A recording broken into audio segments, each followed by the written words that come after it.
को ज्योति जगाई, फरिश्ता बनी उड़ी हाल्छु। प्रकाश को सुंदर काया लगाई, फरिश्ता बनी उड़ी हाल्छु। आत्मा को ज्योति जगाई, फरिश्ता बनी उड़ी हाल्छु। प्रकाश को सुंदर काया लगाई, फरिश्ता बनी उड़ी हाल्छु। आत्मा को ज्योति जगाई।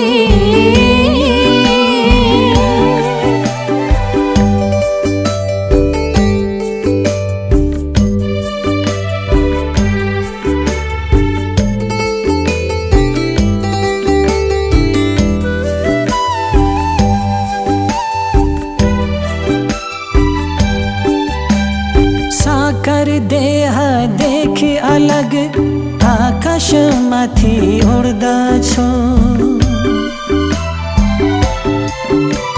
साकार देह देखी अलग, आकाशमाथि उड्दछु।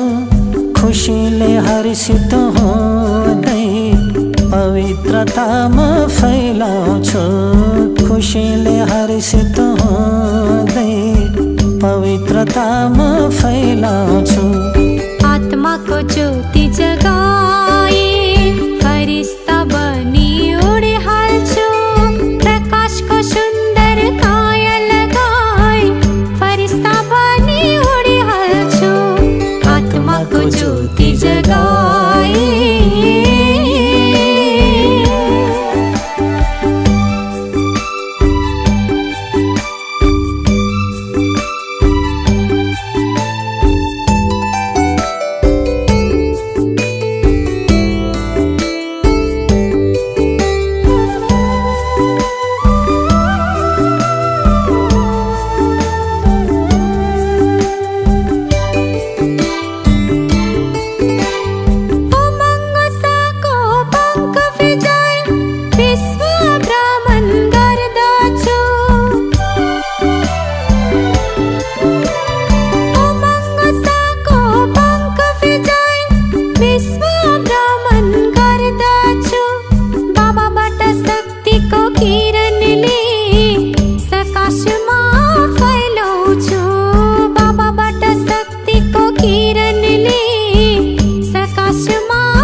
आत्मा को ज्योति जगाई, फरिश्ता बनी उड़ी हाल्छु।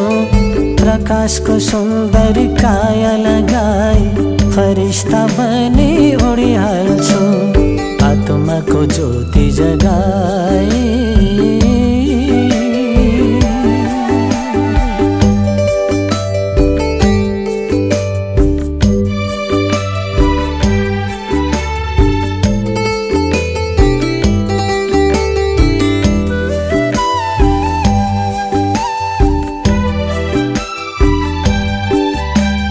फरिश्ताको अलौकिक देशमा बाप दादासँग उड्दछु। फरिश्ताको अलौकिक देशमा बाप दादासँग उड्दछु। फरिश्ता देखि देवता भविष्यमा म बन्नेछु। फरिश्ता देखि देवता भविष्यमा म बन्नेछु। आत्मा को ज्योति जगाई, फरिश्ता बनी उड़ी हाल्छु। प्रकाश को सुंदर काया लगाई, फरिश्ता बनी उड़ी हाल्छु। आत्मा को ज्योति जगाई, फरिश्ता बनी उड़ी हाल्छु। प्रकाश को सुंदर काया लगाई, फरिश्ता बनी उड़ी हाल्छु। आत्मा को ज्योति जगाई। आत्मा को ज्योति जगाई। आत्मा को ज्योति जगाई।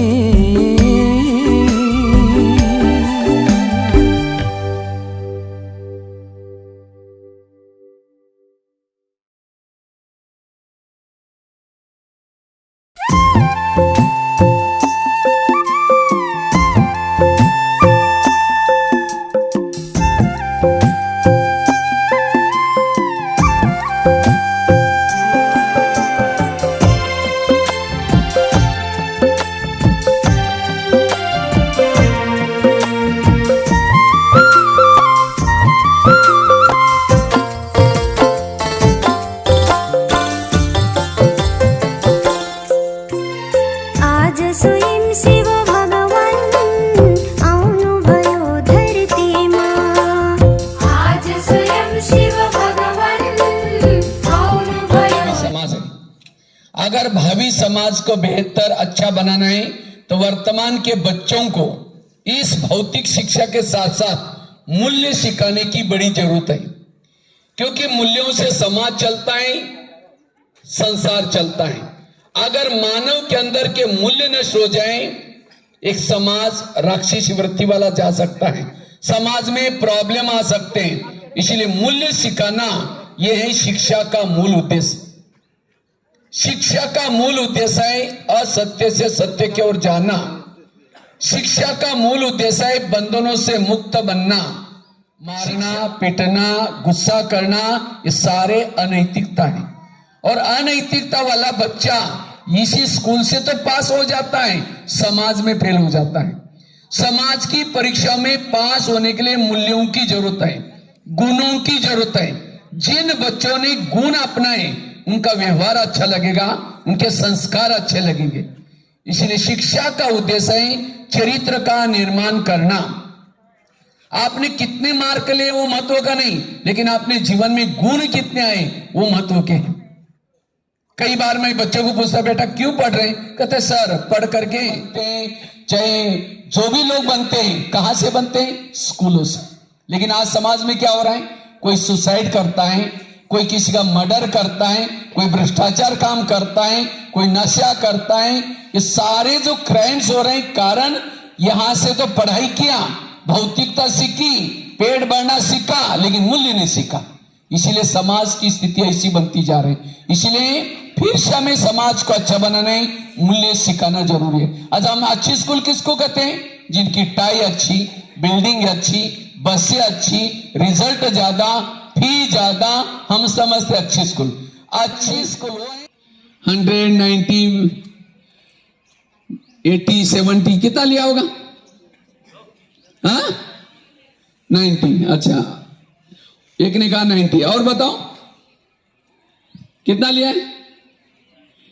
95, 90, 95, और बताओ। हर एक को रिजल्ट तो आता है ना, पता चलता ना कितना लिया है एजुकेशन। आजकल के बच्चे एजुकेशन किसको समझते हैं? सिलेबस को पढ़ना, उसके नीचे के क्वेश्चन आंसर लिखना, परीक्षा में पास होना, इसको समझते हैं एजुकेशन। और कई जब पूरा हो गया तो कहते हैं मेरा एजुकेशन। और इंपावर बनना, जो नहीं देखना उसको नहीं देखना, जो नहीं बोलना उसको नहीं बोलना, जो नहीं खाना उसको नहीं खाना, इसको कहेंगे इंपावर। आज के युवा इंपावर, कल का देश समाज इंपावर। दूसरा शब्द डी फॉर डिसिप्लिन, बोलने की, देखने की, माँ बाप के साथ, मित्रों के साथ डिसिप्लिन। जिन बच्चों में डिसिप्लिन ही नहीं, वो अनपढ़ है, वो अक्षर ज्ञान लिया, पढ़े लिखे नहीं। आगे का शब्द यू फॉर अंडरस्टैंडिंग, समझ, राइट क्या है, रॉन्ग क्या है, अच्छा क्या है, क्या करना है, क्या नहीं करना है, ये सब का ज्ञान होना, इसको कहेंगे। आजकल के कई युवा चरित्र को बेस करके गली का टक्कर है। मैं कई बार ऑनलाइन में ऐसे लोगों को देखता हूं जिनकी पढ़ाई अच्छी हुई है, डिग्री अच्छी ली है, पैसा कमाने के लिए, पेट भरने के लिए, कुछ भी करने के लिए तैयार है। क्या उसको पढ़ा लिखा कहेंगे? इसीलिए भूखा मारना पड़े, प्यासा मारना पड़े, कभी भी चरित्र को दाग लगने नहीं देना। चरित्र हमारी सच्ची संपत्ति है, इसलिए चरित्रवान बनना। एक समय था इसी देश में चरित्रवान लोग थे, गाय शेर एक घाट पर पानी पीते थे, लेकिन आज भाई भाई को मुंह देखना पसंद नहीं करता, टेंशन कर रहे हैं। इसीलिए पॉजिटिव। आगे के शब्द मैं आपको एजुकेशन की डेफिनेशन बता रहा हूं। एजुकेशन लेना मतलब क्या सीखना? E empowerment, D discipline, U understanding, C character, A attitude, T tolerance, सहन शक्ति। लेकिन आज के बच्चों में सहन शक्ति ज्यादा है कम है? आज के बच्चों के नाक में गुस्सा होता है, थोड़ा कुछ कहेंगे गुस्सा करेंगे। इसमें से गुस्सा किसको आता है? हाथ खड़ा करो। झूठ बोले कौवा काटे। हाँ, जिनको हमको पता है सबको आता है, जिनको गुस्सा आता है उनसे हाथ खड़ा करना अपने लिए। बहुत अच्छा, आप लोगों ने सच बोला इसलिए ताली बजाओ अपने लिए। लेकिन ये बताओ, गुस्सा करना अच्छा या बुरा? फिर क्यों करते हैं? उसके लिए कोई लेसन नहीं सिखाया सर ने? हाँ, आता है। अच्छा, कई कहते हैं आता है। हाँ? क्यों आता है? उसके लिए कंट्रोल नहीं है। पहले जमाने में बच्चे लेट आते थे, होमवर्क नहीं करते थे, टीचर उसको सामने बुला करके हाथ पर छड़ी मारते थे। क्यों? हाथ के अंदर एक्यूप्रेशर के पॉइंट होते हैं। जब टीचर छड़ी मारता है वो पॉइंट दब जाते हैं, बुद्धि खुल जाती है। इसलिए कहते भी थे छड़ी लगे छम छम पढ़े के। इसलिए एजुकेशन लेना मतलब सहन करना सीखना है, कभी भी गुस्सा नहीं करना। आगे का शब्द आई फॉर इंटीग्रिटी, एकात्मता, राष्ट्रीय, पारिवारिक, आपसी एकात्मता। आगे का शब्द वो फॉर ऑप्टिमिस्टिक, आशावादी बनना। दीवार पर चींटी चढ़ गई, गिर गई, कहता दोबारा कभी नहीं चढ़ूंगी। कोशिश करने वाले की कभी हार, इसलिए आशावादी बनो। अब्राहम लिंकन जीवन की कितनी परीक्षा में फेल हो गए, एक दिन आया अमेरिका के राष्ट्रपति बन गए। कभी भी घबराना, इसको कहते आशावादी। लेकिन आज के युवा लेकिन चेहरा मारा पड़ा है, क्योंकि अंदर टेंशन है, निराशा है, इसलिए कभी भी निराश नहीं होना। आगे का शब्द यंग फॉर नोबिलिटी, सज्जन बनना। सज्जन किसको कहेंगे? जो शांत है, बड़ों का कहना मानता है, वो है सज्जन। अब इस शब्दानुसार अब बताओ कितने पढ़े लिखे? किसी ने 90 कहा था, किसी ने 95 कहा था। बताओ कितना पढ़े लिखे?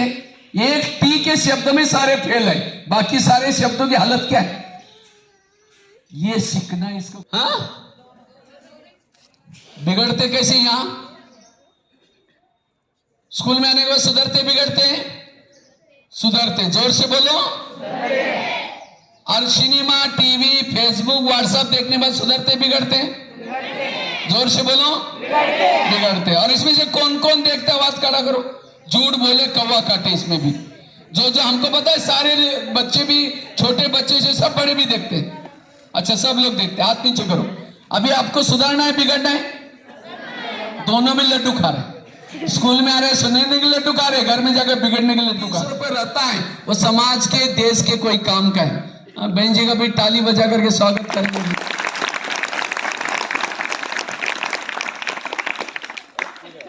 ठीक है, कितना रुपए वाले बनेंगे? 300 रुपए। और 300 रुपए वाले बच्चे समाज के, देश के कोई काम के, बाकी 100 रुपए वाला, 200 रुपए वाला कोई काम का नहीं।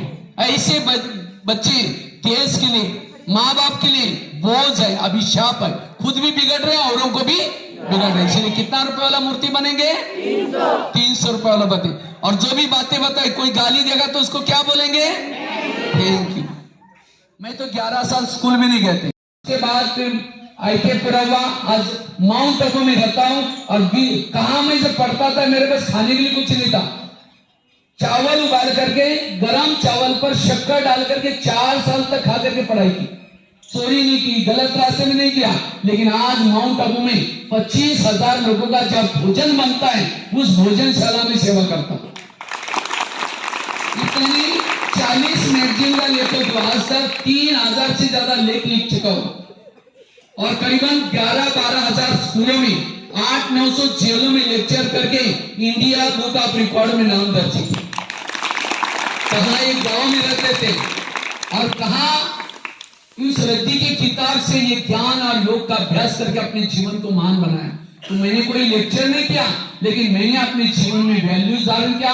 और वर्तमान समय अगर दुनिया में, अब इस 3 मिनट के लिए अपनी अंतरात्मा को देखो और चेक करो मेरे अंतरात्मा में किस प्रकार के दाग लगे।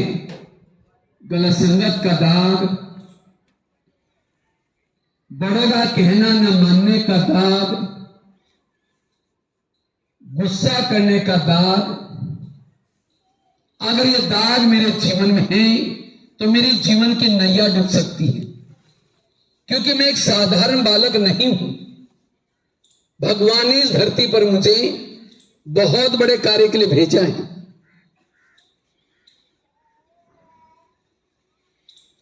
जिसके लिए मैंने जन्म लिया है, जिसके लिए मैं धरती पर आया हूं, मुझे आज से वही काम करना है। मेरे जीवन का एक एक पल बड़ा कीमती का है। इसलिए आज से मैं एक आदर्श बालक बनूंगा, संस्कारित बालक बनूंगा। इसके लिए मुझे सहन करना होगा, बड़ों का कहना मानना होगा, नशा व्यसन से बचना होगा और वास्तविक शरीर के अंदर में एक ज्योति हूं, एक लाइट हूं, एक आत्मा हूं। मैं आत्मा दोनों भ्रुकुटी के बीच में वास करती हूं। मैं आत्मा आंखों से देखती हूं, कानों से सुनती हूं, मुख से बोलती हूं। मैं अजर अमर अविनाशी हूं। मैं आत्मा इस दुनिया से भी पार, इस संसार से भी पार, चांद सूरज तारन से भी पार, जहां शांति ही शांति है, जहां पिता परमात्मा निवास करता है, मैं उस दुनिया का निवासी हूं। अब मैं बुद्धि के द्वारा उस पिता परमात्मा के पास जाता हूं। इस शरीर से एक ज्योति बनकर के इस संसार से पार, बादलों से भी पार, जोर से और जोर से, क्योंकि हमारे हाथ के अंदर एक्यूप्रेशर के पॉइंट होते हैं और जितना उसको एक्टिव करेंगे हमारी मेमोरी पावर बढ़ जाती है। ठीक है, इसीलिए शिव जी डमरू बजाते थे। क्यों? अपनी ऊर्जा को जागृत करने के लिए। ओके, हाथ नीचे करेंगे, तो ऊपर करेंगे और हाथ की उंगलियों को टाइट और जोर से हिलाएंगे। इसको कहते हैं एक हाथ की ताली, साइलेंस की ताली। ओके, क्या करते हैं? कितना रुपए वाला? अपने जीवन में लाते हैं।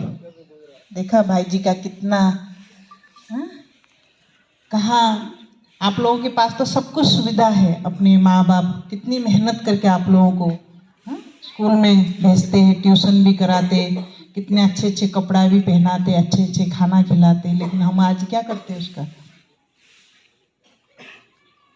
माँ बाप का वैल्यू देते हैं इतना? उनका मेहनत का सार्थक करते हैं? देखो भाई जी, हाँ, अगर चाहते थे तो उस समय और भी कुछ बन सकते थे। जीवन में नैतिक शिक्षा का महत्व, क्योंकि आज के बच्चे कल का भावी समाज है। अगर भावी समाज को बेहतर अच्छा बनाना है तो वर्तमान के बच्चों को मूल्य सीखना बहुत जरूरी, सहन करना, मीठा बोलना। क्योंकि आज समाज में जितने भी लोग जाते हैं स्कूल कॉलेज से जाते हैं। आज समाज की स्थिति सभी देख रहे हैं। आज समाज में सुसाइड केसेस बढ़ती जा रही, तनाव टेंशन बढ़ता जा रही, क्योंकि मूल्यों की कमी। इसलिए मूल्य सीखना यह शिक्षा का मूल उद्देश्य है। इसलिए इस शिक्षा के साथ साथ आप सभी क्या करना है, इसी स्कूल से मूल्य सीख के जाना है, क्योंकि मूल्यों से व्यवहार में निखार आता है, मूल्यों से आचरण में सुधार आता है, मूल्यों से संस्कार परिवर्तन होते हैं। करना, इन सब को कहा जाता है अनैतिकता। अनैतिकता वाला व्यक्ति आसुरी वृत्ति के तरफ जाता है और नैतिक मूल्य वाला व्यक्ति दैवी संस्कृति के तरफ जाता है। इसलिए हमें अपने संस्कार को सकारात्मक, पॉजिटिव, मूल्यवान बनाने की जरूरत है। और शिक्षा सिखाने का यही उद्देश्य है, केवल पेड़ बढ़ना ही शिक्षा का उद्देश्य नहीं है। आज जानवर, पशु, पक्षी कोई स्कूल कॉलेज में नहीं जाते तो भी उनका पेड़ बढ़ रहा है।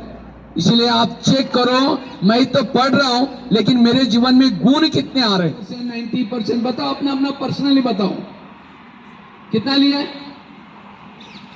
90%। पीछे से आवाज आ रहा है 90। अच्छा और बताओ 91। अच्छा और बताओ, हाँ कितना? 93। आजकल के बच्चे क्या समझते हैं एजुकेशन की? उसको समझते हैं सिलेबस को पढ़ना, उसके नीचे के क्वेश्चन आंसर लिखना, पास होना। कमल की तरह जोर से हिलाएंगे, जोर से। हमारे हाथ में एक्यूप्रेशर के पॉइंट होते हैं, जितना उसको एक्टिव करेंगे हमारा ब्रेन भी एक्टिव हो जाता है। इसलिए शिव जी हमेशा डमरू बजाते थे। क्यों डमरू बजाते थे? क्योंकि अपनी ऊर्जा को जागृत करने के लिए। जोर से।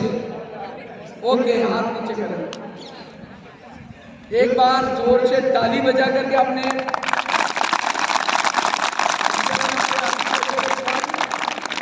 हो जाएगा। दूसरा, और एक हाथ ऊपर करेंगे और हाथ की उंगलियों को टाइट करेंगे और उसको जोर से हिलाएंगे, आवाज नहीं।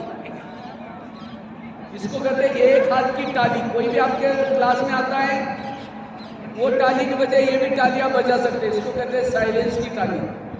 बहुत अच्छा लगा। सिनेमा टीवी कभी नहीं देखूंगा, कभी भी जीवन में नशा व्यसन नहीं करूंगा और कभी भी गलत भोजन नहीं करूंगा। सदा सहनशील बनकर रहूंगा, ना कभी किसी को दुख दूंगा, ना मैं कभी कोई बातों से दुखी होऊंगा। मैं सदा सकारात्मक रहूंगा। माँ बाप की आज्ञा प्रमाण, टीचर की आज्ञा प्रमाण चलूंगा और भारत का नाम रोशन करूंगा।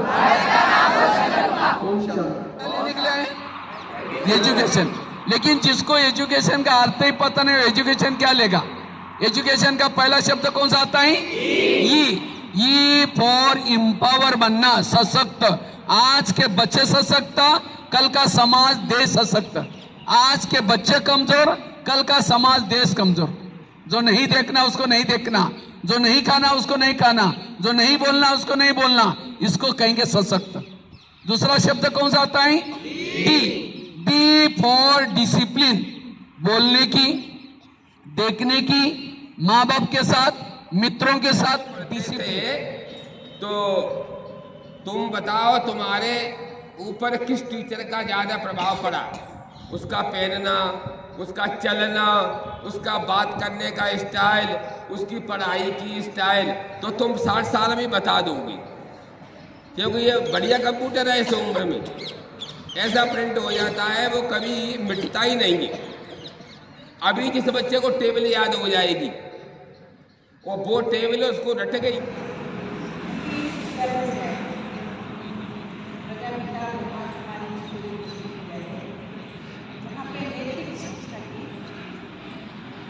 वैल्यू की वैल्यू बताना कहते हैं, जब तक जीना है तब तक पढ़ना, तब तक सीखना, सीखने की कोई उम्र नहीं और पढ़ने का कभी लास्ट तक भी पढ़ाई बढ़ते हैं। जैसे आप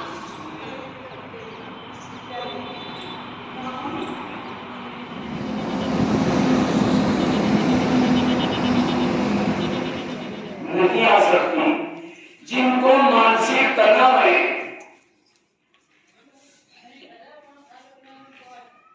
वो घर का वायुमंडल खराब करता है।